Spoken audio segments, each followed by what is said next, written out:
Bonjour, bienvenue sur les ateliers de Nelly. Je vous retrouve aujourd'hui comme d'habitude avec beaucoup de plaisir pour découvrir avec vous les tampons réversibles. Tout un programme. Et oui, ça fait déjà quelques années que Stampin' Up vend ces tampons un petit peu particuliers sur sa boutique, mais je n'avais jamais eu l'occasion de les utiliser. Nous allons remédier à tout ça ensemble puisque je vais tester devant vous les tampons réversibles et je vais vous dire exactement ce que j'en pense. On va même réaliser deux cartes complètement différentes ensemble pour les tester. Alors qu'est-ce que c'est que ces tampons réversibles? Allons voir sur la boutique en ligne ce que nous trouvons. Donc dans la barre de recherche de la boutique en ligne Stampin' Up, je cherche tampons réversibles et voilà ce que ça me donne. Stampin' Up a donc en ce moment 4 modèles à la vente de ces tampons réversibles. Moi, je vais utiliser le set de tampons en résine Planted Paradise. Mais comme vous pouvez le voir, nous en avons même un nouveau modèle qui vient d'arriver en boutique avec ces jolis petits animaux, un chat, un perroquet, un chien et même un petit lapin. Alors à quoi ils ressemblent ces tampons réversibles? Ce sont des tampons qui nous paraissent complètement classiques, mais sur la pochette, à côté de l'image travaillée, il y a la forme de l'image. Ça éveille notre curiosité, alors on ouvre. Dans la boîte, on s'aperçoit qu'il s'agit de tampons clear. On est habitué à travailler avec ces tampons-là. Mais rapidement, au toucher, je m'aperçois qu'ils sont légèrement différents. Ils me semblent un petit peu plus épais. Allez, je vérifie. Je vais sortir un autre set de tampons complètement classique, celui-ci. Et je vais sortir un tampon, n'importe lequel, juste pour le mettre à côté du tampon réversible et vérifier s'il est plus épais ou pas. Vous voyez à l'écran le tampon classique. Comme vous voyez, il y a une petite marge entre l'image et le tampon. Je sors ensuite mon tampon superposable et cette marge n'y est plus. En plus, on voit très bien qu'il est beaucoup plus épais, donc beaucoup plus solide. Ça, c'est un gage de qualité. Déjà, ça me plaît bien. Maintenant que nous les avons bien observés, ces tampons, nous allons en tamponner. Allez, je prends le premier vase que je trouve et je le tamponne. Bon, vous avez vu, le tamponnage, il n'est pas top. Mais ce problème, on le retrouve avec tous les tampons clear. Lorsqu'ils sortent de l'usine, pour pouvoir les démouler plus facilement, à l'usine, ils le mettent dans une espèce de talc. Et ce talc nous gêne pour les tamponner les premières fois. Donc, faites comme beaucoup de démonstratrices avant moi. Avec une gomme, vous passez sur votre tampon que vous venez d'utiliser pour la première fois. Ensuite, vous le nettoyez. Alors, vous pouvez prendre une microfibre. Moi, je fais avec mon scrub que j'adore depuis des années. Ne changeons pas nos habitudes. Et ensuite, vous aurez des tamponnages beaucoup plus jolis. La preuve en image. Vous la connaissez pas cette astuce? Eh bien, c'est cadeau. Ça me fait plaisir. L'image est bien définie, la forme est nette, les petits stries sont parfaites. On n'en attendait pas moins de tampons de chez Stampin' Up, qui est quand même une marque à la qualité reconnue. Et je vais maintenant faire tous les tamponnages de toute la plage de tampons, juste pour voir ce que ça donne. Je commence par les tampons comme un tampon classique utilisé sur l'avant.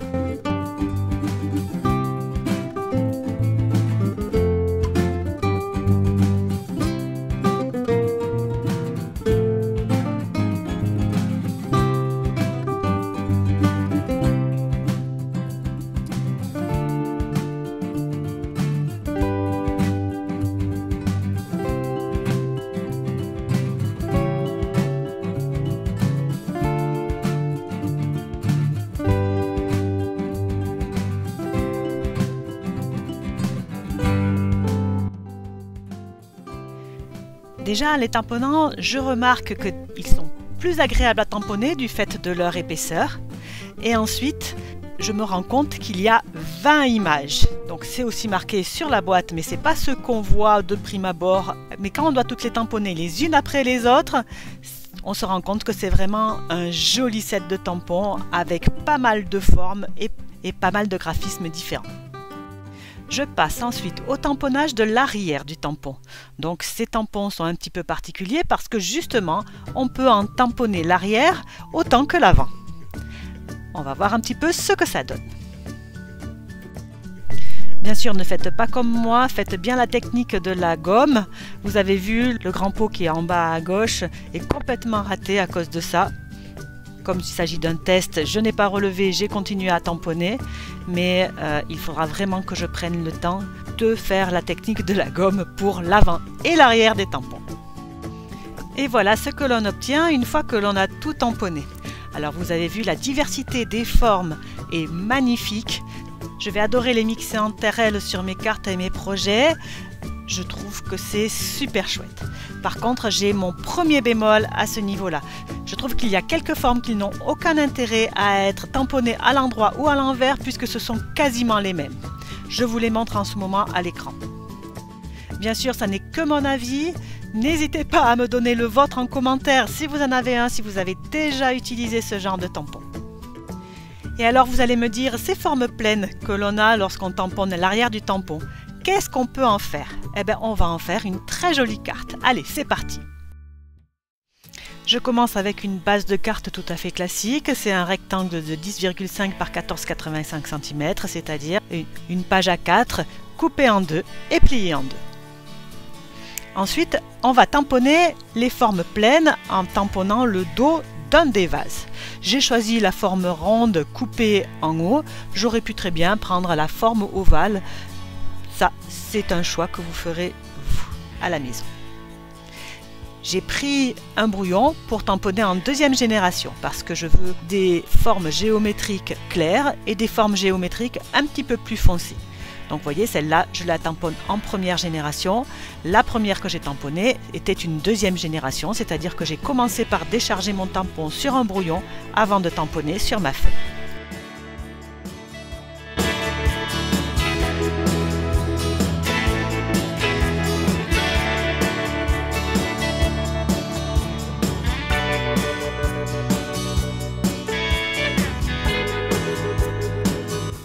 Ça me donne une petite bordure graphique assez sympa que j'aime beaucoup. Dans ces formes pleines, je vais tamponner des cactus. Enfin, les fleurs qui sont dans mon set de tampons, quoi.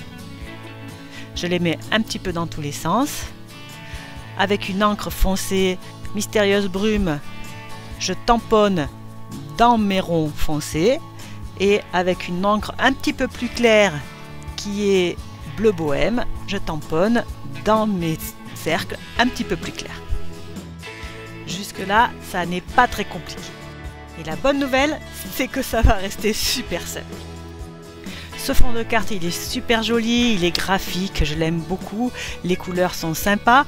Par contre, pour moi, ça manque un tout petit peu de relief. Alors je vais le mettre dans un classeur de gaufrage, le passer dans ma machine de gaufrage et de découpe pour obtenir un joli fond façon rotin.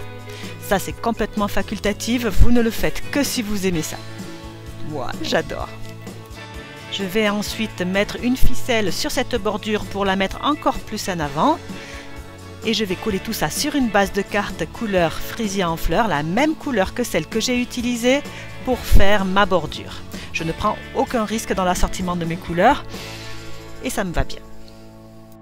Je vais ensuite me découper une petite étiquette dans le set de poinçons contour champêtre.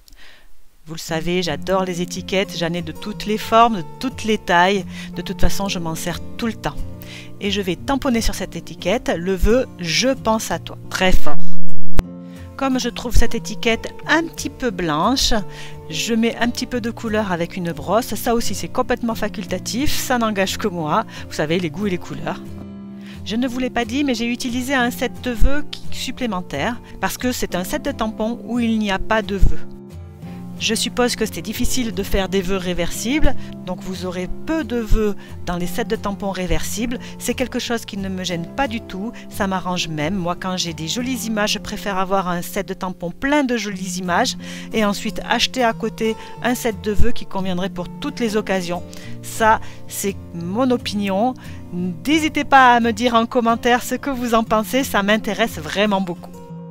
Et pour terminer, je termine toujours avec un petit embellissement. Là, j'ai choisi les pastilles en liège autocollantes que nous avions sur le catalogue saisonnier qui va de janvier à avril. Je les trouve très très jolies, elles ont un côté nature qui me plaît beaucoup. Et ma carte est terminée. Je vais maintenant vous montrer qu'on peut faire une carte dans un style complètement différent. Là, j'ai utilisé les formes pleines pour donner un petit côté graphique à ma carte sur son côté droit. Et je vais faire maintenant une carte beaucoup plus classique, dans celle que j'ai plus l'habitude de réaliser, pour voir si c'est également possible de le faire avec ces tampons réversibles. J'ai commencé par découper deux étiquettes, une plus grande que l'autre, mais elles peuvent se mettre l'une sur l'autre. Et sur la plus grande, je vais tamponner avec de l'encre Versamark des feuillages qui sont dans le set de tampons. L'encre Versamark, c'est une encre un petit peu collante qui sert surtout lorsque l'on embosse. Là, moi, je vais l'utiliser parce que ça nous fait aussi une jolie impression ton sur ton qui est très classe. Moi, j'adore. Pas trop foncé, pas trop clair. Si vous n'avez pas toutes les encres chez vous, vous pouvez utiliser l'encre Versamark. Elle ira avec tous les cartons. Elle donnera un ton juste un petit peu plus soutenu. C'est pas très facile de le voir à la caméra, mais voyez, ça donne un effet waouh. En plus, ça se fonce un tout petit peu avec le temps. Donc vous allez voir sur le résultat final, on le voit vraiment bien. Je vais ensuite tamponner et découper des pots et des feuillages du set de tampons et les mettre sur l'étiquette blanche. C'est la partie détente de la journée. Je vois les formes que je veux mettre, les couleurs. Moi, j'adore ça, vous le savez. Je passe vraiment de très bons moments devant ma table de scrap et c'est vraiment ça que j'essaye de vous dire toutes les semaines. Soyez heureux devant votre table de scrap. Et là, je vais en profiter pour tester quelque chose que je n'avais pas encore testé avec les tampons réversibles. C'est colorer le tampon avec sa partie arrière. Pour cela, je tamponne d'abord la partie avant.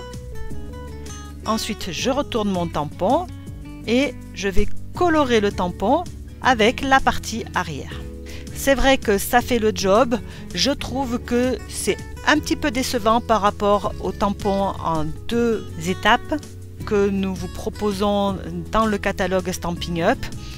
Voilà, je pense que ce n'est pas comme ça que moi je les utiliserai le plus souvent. Il ne me reste plus qu'à monter ma carte. J'ai rajouté un ruban dans le fond de ma carte parce que je trouve ça beaucoup plus joli. Je rajoute encore quelques tamponnages dans le fond de mon vase pour rajouter un petit peu de texture. Je colle le bouquet de fleurs, un vœu,